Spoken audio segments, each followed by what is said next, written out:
കാലാവസ്ഥയിൽ അതിജീവിക്കുന്ന രൂപത്തിൽ കൃഷി നമ്മൾ കണ്ടെത്തണം. നമുക്ക് ഭക്ഷണം കഴിക്കണമെങ്കിൽ എന്ത് വേണം? കൃഷി ഉണ്ടാക്കാൻ പറ്റുള്ളൂ. ആരെങ്കിലും കൃഷി ചെയ്യണം, എന്നാലേ നമുക്ക് ഭക്ഷണം കഴിക്കാൻ പറ്റുള്ളൂ. പൈസ ഉണ്ടായിട്ട് കാര്യമില്ലല്ലോ, പൈസ നമുക്ക് ഭക്ഷിക്കാൻ കഴിയില്ലല്ലോ. അപ്പൊ കൃഷിക്കാരെ സ്നേഹിക്കണം, കൃഷിക്കാരെ ആദരിക്കണം, കൃഷിക്കാരെ സ്നേഹിക്കണം. കൃഷി നമ്മുടെ സംസ്കാരത്തിന്റെ ഭാഗമാവണം, നമ്മുടെ ജീവിതത്തിന്റെ ഭാഗമാവണം. എന്നാലേ നമുക്ക് ഭാവി നമ്മുടെ നിലനിന്ന് പോകുള്ളൂ.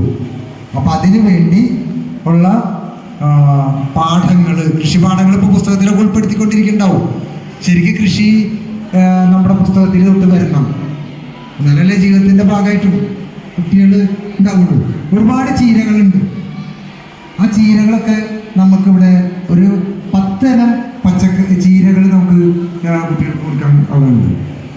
സാമ്പാർ ചീര, വള്ളിച്ചീര, ചുക്കുർമാനീസ് എന്ന് പറഞ്ഞ ചെടിയില്ലേ അത്, അങ്ങനെ ഒരുപാട് ചീരകളുണ്ട്. നമുക്ക് കുമ്പളത്തിൻ്റെ ഇല, മത്തയുടെ ഇല, 10 ഇല തോരനൊക്കെ കർക്കിടകത്തിൽ ചെയ്യാൻ തുടങ്ങി. മത്തൻ്റെ ഇല, കോവയ്ക്കയുടെ ഇല ഒക്കെ നമുക്ക് കഴിക്കാം. കുമ്പളത്തിൻ്റെ ഇല, പനിക്കൂർക്കയുടെ ഇല, അങ്ങനെയൊക്കെ ഒരുപാട് സാധനങ്ങൾ കഴിക്കാം നമുക്ക്. അപ്പോൾ നമ്മൾ ഇതിനെക്കുറിച്ചൊക്കെ പഠിക്കുമ്പോഴാണ് കൃഷി അറിവുകൾ എന്ന് പറഞ്ഞ സംഭവമുണ്ട്. പണ്ട് കൃഷി അറിവുകൾ എന്ന് പറഞ്ഞ് എഴുതി വെച്ച ഒരു പുസ്തകമുണ്ട്, കൃഷിഗീത എന്നാണ് അതിൻ്റെ പേര്. കൃഷിഗീത കേട്ടില്ല ടീച്ചർ? ടീച്ചറൊക്കെ വലിയ കൃഷിക്കാരി കേട്ടാ. ടീച്ചർ ഇങ്ങനെ നിൽക്കണ നോക്കണ്ട. ടീച്ചറെ വീട്ടിൽ ഞാൻ പോയിട്ടുണ്ട്. ഒരുപാട് കൃഷി അവിടെ ഇപ്പോഴും ആ പാടത്തൊക്കെ കൃഷി ഉണ്ടാവും, ചെയ്യുന്നുണ്ട്. ടീച്ചർ നല്ല ഒരു കൃഷി മനസ്സിൽ കൊണ്ടെടുക്കുന്ന ആളുകളാണ്. ടീച്ചർ ഭർത്താവും ആലോചിച്ചു. അങ്ങനെയാണ്. ഞാൻ വലിയ കൃഷിക്കാരനൊന്നല്ല, ഞാനിപ്പോഴാണ് പഠിച്ചത്. ഞാൻ 20 ദിവസം കൃഷി. വീട്ടിലൊക്കെ ജൈവമായിട്ട് നമ്മൾ ഉണ്ടാക്കണമെങ്കിൽ തൊലി അടക്കം കഴിക്കണം, കുക്കുംബർ ജ്യൂസ് കഴിക്കണം. നമ്മൾ മുതിർന്ന ആളുകൾ ഏറ്റവും നല്ലതാണ് കേട്ടോ. അപ്പം നമ്മുടെ ശരീരം എന്തായിട്ട് മാറും. അല്ലെങ്കിൽ കുമ്പളങ്ങ ജ്യൂസ് കുടിച്ചാലും മതി, കുക്കുംബറിന് അല്ലെങ്കിൽ കുമ്പളങ്ങ ജ്യൂസ് കുടിച്ചാലും മതി കേട്ടോ. അപ്പം അങ്ങനെ ഒരുപാട് ആരോഗ്യമായിട്ട് ബന്ധപ്പെട്ട് ഞങ്ങളുടെ ക്ലാസ്സുകളിൽ ഇങ്ങനെ ഒരുപാട് കാര്യങ്ങൾ ഞങ്ങൾക്ക് പറയുന്നുണ്ട്. എല്ലാ പ്രശ്നങ്ങളും നമുക്ക് ഇതിൽ കൂടെ പരിഹരിക്കാമെന്ന് പറഞ്ഞു. ഒരുപാട് സംഭവങ്ങളുണ്ട്. എല്ലാ അസുഖങ്ങളും, സോറിയാസിസ്, എത്ര മാറാത്ത സോറിയാസിസും നമ്മുടെ ഈ പറഞ്ഞ ദയാൽ സാറ് ആലപ്പുഴയിൽ എല്ലാ ദിവസവും അദ്ദേഹം ഒരു ദിവസം തൃശ്ശൂർ വരുന്നുണ്ട്. അദ്ദേഹം ഡോക്ടറല്ല, ബോർഡ് എഴുതി വെച്ചിരിക്കുന്നു ഞാൻ ഡോക്ടറല്ല, പക്ഷേ അദ്ദേഹത്തിൻ്റെ സ്ലിപ്പൊക്കെ എഴുതുന്നത് ഒരു ഡോക്ടറാണ്. അദ്ദേഹം പറഞ്ഞു കൊടുക്കും. എല്ലാ ഇതിനും ട്രീറ്റ്മെൻ്റ് ഉണ്ട്. ഷുഗർ, പ്രഷർ, കൊളസ്ട്രോൾ, ഇതൊന്നും വരില്ല. ഒരു കാര്യം കൂടി ഞാൻ പറഞ്ഞുതരാം. നമ്മുടെ ഫാറ്റി ലിവർ എന്ന് പറഞ്ഞ അസുഖമുണ്ട്. ഫാറ്റി ലിവർ ഇല്ലാത്ത ആൾക്കാരുണ്ടാവില്ല. ഇപ്പോൾ ഫാറ്റി ലിവറുള്ള ആളുകൾ പൂവരസ് എന്ന് പറഞ്ഞൊരു ചെടിയുണ്ട്, കണ്ടിട്ട് നിങ്ങൾ? പൂവരസ് നമ്മുടെ ഈ തീരപ്രദേശത്ത് അത് കണ്ടമാനം കാണാം. ഞാൻ അതിൻ്റെ ഫോട്ടോ നിങ്ങൾ അടിച്ചു നോക്കിയാൽ മതി നെറ്റിൽ. പൂവരസ് അതിൻ്റെ 4 ഇല, പഴുത്തല ഇട്ട് തിളപ്പിച്ച വെള്ളം, 4 ഇല ഇട്ടിട്ട് ഒരു കലത്തിൽ വെള്ളം തിളപ്പിക്കുക. രാവിലെ തിളപ്പിച്ചിടുക. ഒരു 10 ഗ്ലാസ് ഒരു ദിവസം കുടിക്കുക. ഫാറ്റി ലിവർ എന്ന് പറഞ്ഞ സംഗതി ഉണ്ടാവില്ല, ലിവർ സിറോസിസ് ഉണ്ടാവില്ല. പൂവരസ് എന്ന് പറഞ്ഞ ചെടിയുടെ ഇല ഞാൻ ഇപ്പം നെറ്റിലടിച്ച് കാണിച്ചു തരാം. അതിൽ പറഞ്ഞിട്ടുണ്ട് പൂവരസിൻ്റെ ഇല ഔഷധ ഗുണം. ഞാൻ ഈ സാധനം ഓരോരുത്തർ പോണ വഴിക്ക് ഒരു കുഴി സ്കൂളിൻ്റെ വടക്കേ ഭാഗത്ത് തെക്കേ ഭാഗത്ത് ഞാൻ പോണ വഴിക്ക് ഈ ചെടി നിൽക്കുന്നത് ഞാൻ 4 ഇല എടുത്തു. അപ്പോൾ അവിടുത്തെ ആ ഒരു ചേച്ചി വന്നിട്ട് ചോദിച്ചു, എന്താണ് മാഷേ ഇതെന്ന് ചോദിച്ചു. അപ്പം ഞാൻ പറഞ്ഞു, നിങ്ങൾക്ക് ഇതിൻ്റെ ഔഷധ ഗുണം അറിയുമോ?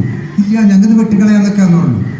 എന്താ വെച്ചാൽ മതിലിനോട് ചേർന്ന് നിൽക്കണം, മതിലിന് ബുദ്ധിമുട്ട്. ഞാൻ പറഞ്ഞു വെട്ടിക്കളയാൻ വരട്ടെ, ഇത് 3-4 ഇടത്തേക്ക് ഒന്നും കൂടി നിങ്ങൾ കൊമ്പൊടിച്ച് കുത്തിയാൽ മതി. ഇത് എൻ്റെ വീട്ടിൽ 2 എണ്ണം ഉണ്ട് ചെറുതാണ്. കൊമ്പൊടിച്ച് കുത്തിയാൽ പൊടിക്കുക. ഒരു 5 എണ്ണം കുത്തിയാൽ 2 എണ്ണം പൊടിക്കുള്ളൂ മാത്രം കേട്ടോ. അപ്പോൾ നിങ്ങളത് പൊടിപ്പിച്ചതിന് ശേഷം ഇത് വെട്ടിക്കളഞ്ഞാൽ മതി. ഇങ്ങനെ ഒരു ഗുണം ഇതിനുണ്ടെന്ന് പറഞ്ഞു. അപ്പോഴാണ് പറയുന്നത്, ഞങ്ങൾക്ക് അറിയില്ലായിരുന്നു. ലിവർ സിറോസിസ് കള്ളുടിക്കുന്ന ആൾക്കാർക്ക് വരുന്നതാണ്, എല്ലാത്തവർക്കും വരുന്നുണ്ട് കേട്ടോ. അപ്പോൾ സ്ത്രീകൾക്കടക്കം വരുന്നുണ്ട്. നമ്മുടെ ഭക്ഷണത്തിൻ്റെ വിഷം ഉപയോഗിക്കണം. അപ്പോൾ ഇത് നല്ല സംഭവമാണ് കേട്ടോ. അങ്ങനെ ഒരുപാട് കാര്യങ്ങൾ നമുക്ക് എന്തിന്നറിയാനുണ്ട്, ഇതിന്നറിയാനുണ്ട്. നമ്മൾ പടവലങ്ങേര ജ്യൂസ് കുടിക്കണം, ചെരക്കേര ജ്യൂസ് കുടിക്കണം. ഈ ഷുഗർ ഉള്ളവരൊക്കെ ഇല്ലേ, കുടിച്ചുകൂടെ? നമുക്ക് ചെരക്കേര ജ്യൂസ് കുടിച്ചുകൂടെ? രാവിലെ പടവലങ്ങേര ജ്യൂസ് കുടിച്ചൂടെ? ഫ്രഷ് ജ്യൂസായിട്ട് കുടിച്ചൂടെ? വല്ല കുഴപ്പമുണ്ടോ? ഇതൊന്നും ചെയ്യില്ല. നമുക്ക് പാരസെറ്റമോളും മറ്റു ഇതുകളും നമുക്ക് വേണ്ടി. ഇംഗ്ലീഷ് മരുന്ന് വിഷമാണ്, വളരെ നിവൃത്തിയിലേക്ക് കഴിക്കണം. അതിനെ തീരെ ഇതല്ല എന്ന് പറയണേ. ഇവിടെ അറിയ തിരക്കായ ഇല്ലല്ലോ. അപ്പോൾ ഞാൻ പറഞ്ഞു വന്നത്, കൃഷി ആണ് നമ്മുടെ ജീവൻ. മണ്ണ് ഞാൻ പറഞ്ഞുതരാം. മണ്ണിര ഉണ്ടാവണം. മണ്ണ് കറുത്ത നിറമാവണം, കാട്ടിലെ മണ്ണ് പോലെ ആവണം. തെങ്ങിനെ എല്ലാ വർഷവും തടെടുക്കരുത് ടീച്ചറെ, തെങ്ങിനെ എല്ലാ വർഷവും തടെടുക്കരുത്. പൊളിച്ച് തെങ്ങിൻ്റെ വേര് പറിച്ച് നമ്മുടെ അടുത്തൊരു ഇതുണ്ട്. തെങ്ങിനെ നമ്മൾ എല്ലാ ചപ്പ് ചവറുകളും തെങ്ങിൻ്റെ അടുത്ത് കൊണ്ടിടുക. മുകളിൽ കുറച്ച് ചാണകമോ എന്തെങ്കിലും വളമിടുക. അവിടെ കിടന്ന് പൊടിയട്ടെ, ജൈവാംശം നിലനിൽക്കട്ടെ. ഒരിക്കലും ആ വേരുകൾ മൊത്തം കൊത്തി പറിച്ച് ഓരോ കൊല്ലവും മൊത്തം പറിച്ച് എന്ത് ചെയ്യാൻ പാടില്ല. ആ വേരുകളൊക്കെ നശിച്ചുപോക്കോളും. എൻ്റെ വീട്ടിൽ കൃഷിക്കാരെ നമ്മുടെ പണിക്കാരെ ബോധിപ്പിക്കാൻ ഒരുപാട് കഷ്ടപ്പെടേണ്ടി വന്നു. തീ കത്തിച്ചിട്ട് കൊല്ലങ്ങളായി. ഞാൻ പറമ്പിൽ കത്തിക്കരുത്.